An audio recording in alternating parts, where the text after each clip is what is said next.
పండుగకి వచ్చినాము తినాలికి. ఇక్కడ ప్రతి సంవత్సరం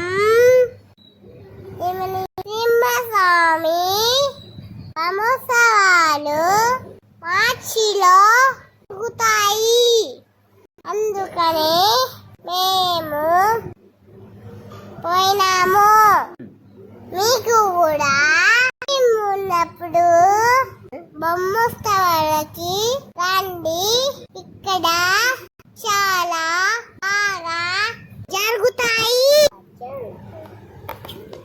ఇప్పుడు మీరు చూస్తున్న విజువల్ స్వామివారి గరుడసేవ మహోత్సవం. ఇక్కడ క్లౌడు చాలా ఉన్నాడు. గరుడసేవకి ముందు రోజు రథోత్సవం ఉంటుంది. అప్పుడు ఇంకా చాలా బాగుంటుంది.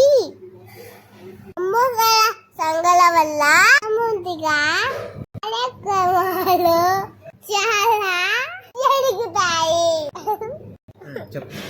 కూచిపూడి వాళ్ళు అక్క వాళ్ళు కూచిపూడి నృత్యం అందరూ చూడడానికి కళ్ళను విందుగా ఉన్నది. చాలా ఎంజాయ్ చేస్తాం.